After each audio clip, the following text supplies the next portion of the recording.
côté statut social, ce côté il faut. Donc il faut gagner de l'argent, il faut avoir un bel appart, il faut travailler de 9h à 2h du matin parce que ça fait bien. Je vais essayer de vous raconter mon switch. Donc je suis passée du conseiller en stratégie à l'agence événementielle. Mon but c'est de vous aider et de vous faire voir ce qui s'est passé pour que vous puissiez potentiellement faire un chemin similaire ou en tout cas que peut-être que ça vous aide à avoir moins de peur à switcher parce que moi j'ai pris 1 an pour le faire. Donc si ça peut vous aider à accélérer votre process, je serais contente d'y participer. Donc pour vous raconter, j'étais en conseiller en strat chez Bain et donc il y a 1 an tout pile, je me suis dit bon je viens de passer un grade. J'ai 30 ans, ça fait 10 ans que je veux monter ma boîte, j'ai toujours rien fait et je fais un truc que je déteste, c'est faire des slides et des Excel et en fait je m'épanouis vraiment pas du tout. Mais bon, comme c'est bien de le faire et que socialement, franchement ça envoie du rêve parce qu'à chaque fois que je suis en société et que je dis que je bosse chez Bain, on me dit waouh, c'est impressionnant. Alors là, les gens s'imaginent plein de trucs, donc je me suis dit non mais je vais rester là-bas. Et en fait, il y a 1 an, je me suis dit en fait je vais arrêter parce que ça me convient pas du tout. Et donc, il y a 1 an, je me suis dit, bon, faut que je réussisse à la monter, cette boîte, mais en fait, je n'ai aucune idée de quelle boîte je vais monter. J'ai hérité de ça dans ma famille, il y a des entrepreneurs très successful, donc j'ai eu ça dans mon biberon, et en fait, ça fait 30 ans que je me dis que je vais monter une boîte, et j'ai toujours rien fait. Et quand on me dit, mais en fait, qu'est-ce qui t'anime? Mais j'en ai aucune idée. Et c'est quoi ta passion? J'en sais rien. Je savais pas répondre. Et du coup, je me disais, mais peut-être que en fait, j'adore le SaaS, les startups, lever de l'argent, peut-être que c'est ça qui m'anime. Du coup, je savais pas, peut-être que les pipelines, comme j'ai fait des projets pendant 2 ans sur des pipelines, de la tuyauterie, peut-être qu'en fait, c'est ça qui m'anime. Bon, j'étais perdue. Et du coup, je me suis dit, bon, je vais prendre un café par jour avec une personne différente qui a monté sa boîte ou qui est dans une start-up ou quelqu'un qui pourrait m'intéresser. Et comme ça, peut-être que j'y verrai un peu plus clair. Du coup, j'ai pris un café par jour avec des gens qui avaient monté des SaaS, qui avaient des start-up studios dans des trucs hyper à la mode. Et en fait, ça m'emballait pas. Et je me suis dit, en fait, je vais rejoindre des gens, mais ils vont me manager. Donc, je vais pas du tout être libre. Et du coup, je vais pas du tout monter ma boîte. Je vais juste être dans un start-up studio. Donc, je vais dépendre de gens. Donc, même si j'ai hyper peur, je pense que c'est pas la bonne solution. Et du coup, j'allais de projet en projet, en parallèle de Bain. Je me disais, ça a l'air pas mal aussi. Ils veulent monter un hôtel. Franchement, ça m'intéresse peut-être plus que le SaaS. Et puis en plus, il y a des gens assez solides qui ont monté le Barn. Je sais pas si vous connaissez le Barn. Bon, c'est un hôtel assez cool à côté de Paris. Si vous n'avez pas eu l'occasion d'y aller, allez-y. Et du coup, je me disais, ah ouais, ils sont hyper connus. Donc au moins, je me cacherais derrière eux. Puis j'aurais pas grand-chose à faire, mais je serais un peu entrepreneur. Et bon, en fait, ça a capoté, et heureusement, parce que j'aurais clairement été sous leur houlette. Et voilà. Et donc après tous ces échecs, je me suis dit bon là je suis perdue, je vais peut-être essayer Switch. On m'avait dit pas sûr que ce soit pour toi, c'est un truc collectif, c'est un peu bizarre. J'étais tellement perdue que je me suis dit bon je vais quand même y aller.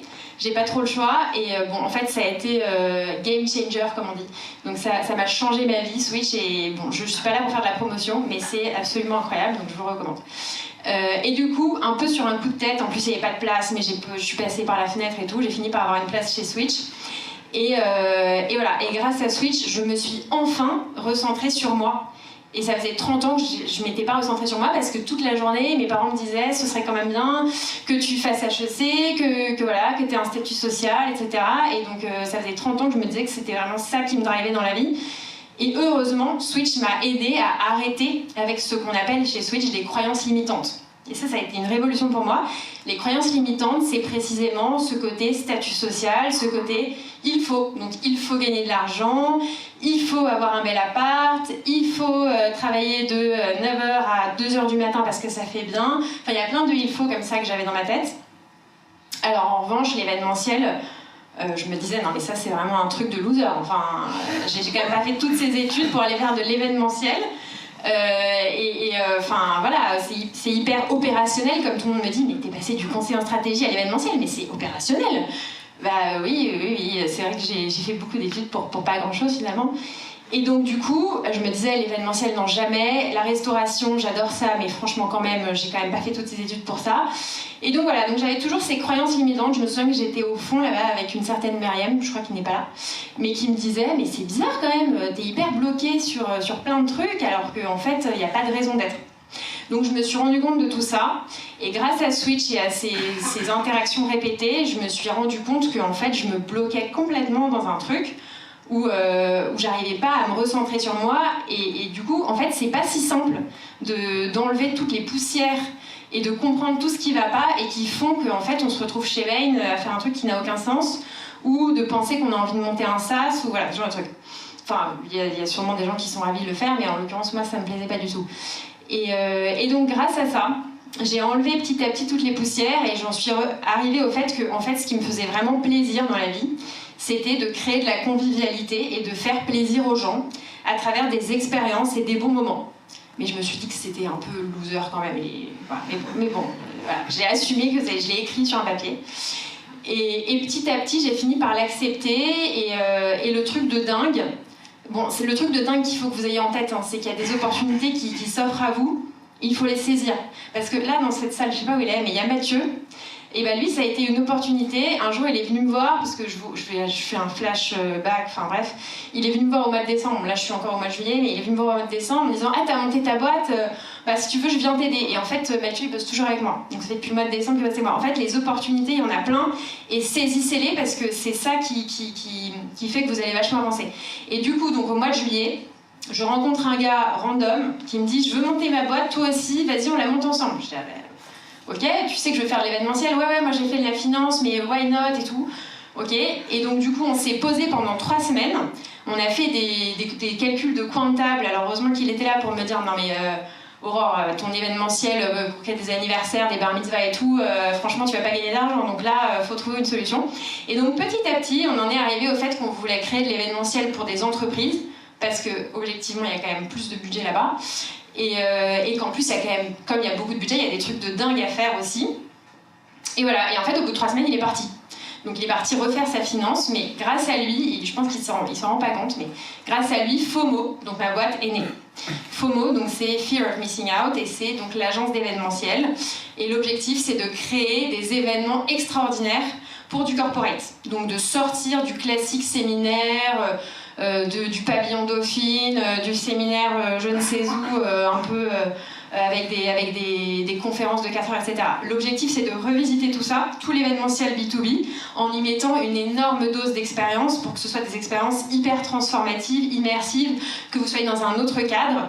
Et bien sûr, on va utiliser la stratégie, parce que j'ai quand même pas fait 50 Bain pour rien. Donc l'objectif, c'est, et ça a du sens je pense, on s'est dit ok, on va mettre la stratégie dans tout ça, donc on va se dire en fait on va essayer de résoudre pas mal de problématiques business avec de l'événementiel. On pourrait le faire avec plein d'autres moyens, mais nous on se dit que l'événementiel c'est une bonne façon de répondre à des problématiques de rétention des collaborateurs, d'animation des communautés clients, enfin bref, je vous passe le détail. Mais en gros, j'ai réussi, alors que je pensais jamais que j'allais réussir, à imbriquer tout en même temps, à me dire en fait ce que j'ai fait chez Bain c'était pas inutile, et en fait ça me sert vraiment à construire ce que je veux faire de mon événementiel, parce que j'ai pas juste envie de créer des events et d'être une énième boîte d'événementiel, j'ai envie vraiment d'impacter et de faire quelque chose de différent. Et comme on intègre de la stratégie dans tout ça, et ben en fait j'ai l'impression qu'on arrive à sortir un peu du lot. Donc voilà, je sais pas du tout combien de temps ça fait que je pitch là, mais globalement, combien ? Donc pour finir, en fait le truc a marché bien au-delà des attentes. On a eu le CABIS en octobre. En décembre, on a créé plusieurs dizaines d'événements de Noël, dont les plus gros Airbnb. Tu parlais d'Airbnb pour le wagon, mais en fait, bref. Voilà, rien à voir. Donc Airbnb, BCG, BNP Paribas, là on a des tonnes de séminaires qui arrivent, donc en fait le truc marche hyper bien. Donc on est hyper content, et en fait je me rends compte que j'ai bien fait d'écouter ce qui me plaisait, parce que finalement je suis tellement heureuse chaque matin, j'ai jamais été aussi heureuse de me lever, et même quand je travaille tard, etc., je me dis mais c'est un soulagement. En fait aujourd'hui je suis soulagée d'avoir fait tout ça, et je me sens hyper apaisée, hyper en phase avec moi-même, c'est un peu ce que tu disais.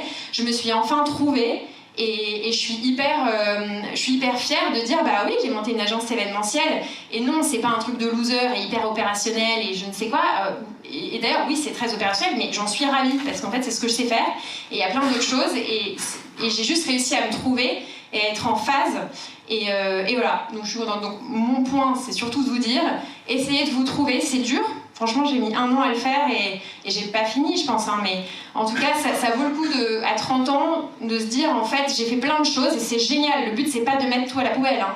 C'est dialectique, c'est-à-dire que vous avez fait plein de choses. Ensuite, vous êtes allé un peu trop loin, donc vous êtes un peu oublié. Donc là, l'objectif à 30 ans, c'est de... Enfin, à 30 ans, j'en sais rien, mais à un moment de votre vie, c'est de vous retrouver et de vous dire, en fait, je vais prendre tout ça, le plus, le moins, et je vais essayer de créer quelque chose de dialectique qui dépasse tout ça et qui va faire que je retrouve mon vrai moi et que je suis hyper épanouie. Voilà, donc bon switch.